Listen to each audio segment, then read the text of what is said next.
Bonjour, aujourd'hui une vidéo sur le cocollier. Donc avant de l'atteindre, eh bien je vous fais profiter évidemment de ce printemps ensoleillé. Donc je vais marcher le plus doucement possible, vous faire profiter un petit peu de la roseraie. Et donc je me dirige vers le mycocollier. Ici ce beau rosier, c'est Gentle Hermione, un magnifique rosier anglais. Je vous fais profiter un petit peu, regardez là ce beau géranium Johnson Blue qui se mélange bien avec Pénélope et ce rosier anglais qui s'appelle Royal Jubilee, assez particulier. Là vous avez un rosier très sympa, Pomponella. La fleur ne s'ouvre pas, elle reste en pompon comme ça, original. Et voilà, on aperçoit le mycocoulier.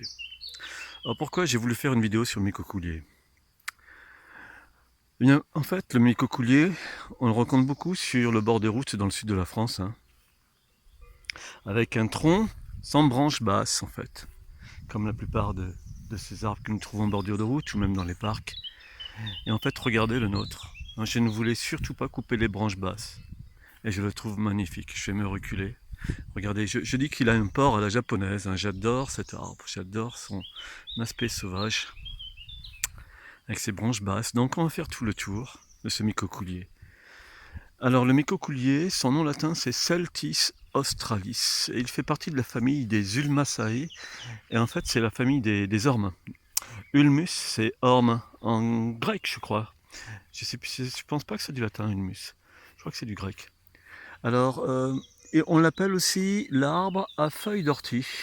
La feuille est un petit peu dentelée, on va s'approcher. Moi, je trouve pas, mais bon, pourquoi pas. Pourquoi pas. Alors, sa particularité aussi, vous voyez tous ces petits fruits qu'il a sur une branche? Je sais pas, je regarde la vidéo, j'arrive pas à vous montrer les petits fruits, je les vois pas, moi du moins, ou je suis trop loin de l'appareil. Eh bien alors, pourtant je les vois, si vous devez les voir, si on les voit, on les voit, on les voit. On les voit, c'est tous ces petits fruits. Donc il est vraiment bourré de petits fruits. D'ailleurs, le coco, il se ressème un peu partout dans le jardin. Et c'est super, parce que comme ça, on en fait cadeau. On en donne tous les ans hein, à des amis, à des proches. Et je viens d'apprendre, en fin de compte, que ces fruits se mangent. Alors ça, c'est un comble. Et soi-disant que ça a le goût de pommes caramélisées. Bah écoutez, donc on va pas s'en priver cette année, parce que on est quand même des mangeurs de fruits, je dirais comme tous les humains, mais ma compagne apprécie particulièrement les fruits qu'on cueille dans le jardin. Donc, vous voyez ce port vraiment intéressant qu'il a.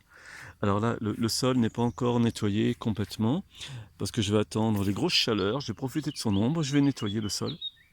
À son pied, je vais m'y approcher. J'y ai mis mon fameux géranium macrorhizome. Vous savez, ma plante couvre-sol préférée. Vous voyez, malgré l'ombre, malgré la sécheresse, parce que je vous assure qu'ici c'est sec. Hein. Avec ses racines, le cocollier il pompe. Hein, et puis ici c'est comme le coteau plein sud. Eh bien, vous voyez, le géranium, là, bien, il va très bien. Il a grandi son espace petit à petit. Et il se ressème même un petit peu. Donc je fais le tour. Regardez-moi ça un petit peu. Ces branches comme elles sont belles, quoi. Qu'est-ce que c'est joli ce port comme ça, ces branches longues. Donc là, je fais le tour. Je vais passer devant deux rosiers paysagers que j'aime beaucoup. Fortissima et Rosicrucian. Donc des rosiers à fleurs simples avec mon géranium évidemment à leur base. Celui-ci, c'est pas le macrorhizome, c'est Johnson Blue de nouveau. Regardez-moi ça. Regardez comme il est beau. Son aspect sauvage, c'est quand même autre chose hein, qu'un tronc simplement avec un houppet, quoi. Je n'aime pas du tout ça, en fait. Chez les arbres, j'aime quand ils ont un port naturel. Regardez cette branche, là, je ne sais pas si vous pouvez vous rendre compte sur la vidéo, comme moi je la vois. Celle-ci, comme elle est longue, quoi, comme elle est belle, quoi. Et l'hiver, évidemment, quand il n'y a pas de feuilles, hein, c'est un arbre caduc, on voit cette charpente naturelle qui est magnifique, quoi. Ces branches longues et qui évidemment d'année en année hein, prennent du volume. Alors c'est curieux, il monte pas beaucoup en fait, hein. Il s'évase et c'est tant mieux parce que regardez, c'est comme il est joli quoi. Donc je me recule.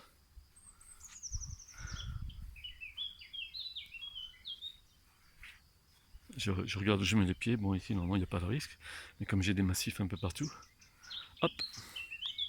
Alors, je vais en profiter quand même pour vous parler de ces branches basses et en fait pourquoi naturellement un arbre fait des branches basses.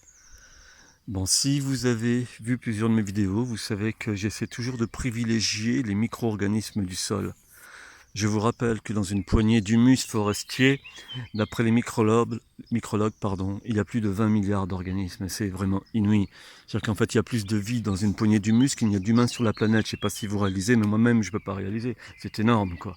Donc, ces micro-organismes du sol décomposent la matière, va décomposer même les minéraux et ainsi de suite, et vont alimenter l'arbre donc de cette sève brute dont l'arbre a besoin. Ça arrive à la photosynthèse. Après en photosynthèse, bon, je ne rentre pas dans les détails, hein, mais avec des phénomènes de lumière et de gaz, plus des micro-organismes qui se trouvent sur les feuilles qui travaillent aussi. C'est incroyable, quoi. C'est vraiment une chimie incroyable qui se fait sur le végétal. En retour, l'arbre garde à peu près 50% de réserve, et les 50% qui restent, il les donne aux micro-organismes. Il les redonne aux micro-organismes par les racines. C'est vraiment génial, quoi. Donc, si l'arbre fait des branches basses, c'est pour protéger les micro-organismes en fin de compte. Et regardez par exemple celle-ci qui touche carrément le sol là-bas. Eh bien, l'humidité reste sous l'arbre longtemps. Et si vous laissez les feuilles sous un arbre, en plus, normalement c'est le but de la nature, c'est pourquoi les arbres sont caducs, hein, parce que justement les feuilles tombent souvent bien au pied de l'arbre quand même. Si en plus vous avez des couvre-sols qui poussent dessous naturellement, qui gardent donc les feuilles, comme le fameux géranium mycorrhizum ou la fleur des elfes, ou même le lierre, une chose comme ça, vous avez donc les feuilles qui sont retenues sur le sol, et les micro-organismes vont décomposer tout ça. Donc l'arbre, lui, il fait des branches basses pour protéger ces micro-organismes du soleil, mais du vent aussi, et des différences de température. Vous voyez un peu le topo? Donc il est essentiel de garder des branches basses sur un arbre. Sinon, bien faites, surtout comme je fais, là on va aller sur l'autre massif du Charme, ou alors vous l'habillez beaucoup de vivaces couvre-sol, comme le géranium macrorhizome, comme l'épimédium, donc la fleur des elfes. Vous avez les euphorbes d'ombre aussi, amygdaloides. Vous en avez quelques-unes, les eucheras. Bon, les eucheras, il leur faut un peu de soleil, hein, mais vous voyez, par exemple, elles sont en bordure, les eucheras. Mais regardez ce massif-là, vous avez des violettes, vous avez donc le géranium, je l'ai dit, il y a la monnaie du pape, Lunaria annua. Qu'est-ce que j'ai oublié? Le lierre, hein, évidemment. Là, vous avez la campanule, hein, qui fait un joli massif aussi. Et puis, eh bien, bon, il y a d'autres plantes d'ombre, mais c'est vrai que celle que j'utilise ici, c'est surtout celle-ci. Et là, vous voyez, donc sous cet arbre, c'est vraiment envahi de plantes. Je n'ai quasiment pas d'entretien à faire, très peu d'entretien. Et voilà le topo. L'arbre va perdre ses feuilles en hiver. Toutes ces plantes vont retenir ses feuilles, ça se décompose au sol, et voyez le résultat comme c'est fabuleux. Et je puis vous assurer que quand je suis arrivé ici il y a 10 ans, cet arbre était vraiment petit. Dès l'instant que j'ai commencé à habiller comme ça autour, il est devenu vraiment... Vous voyez, en l'espace de 10 ans, mais c'est incroyable. Je vous assure, je ne vous mens pas, le tronc faisait aller tout juste, allez, pour pas mentir, peut-être 12 cm de diamètre, c'est tout. Aujourd'hui, il fait, au bout de 10 ans seulement, il fait ses 50, si ce n'est pas 60. Dès l'instant que vous pouvez apporter cette vie au sol, eh bien les arbres s'en portent nettement mieux.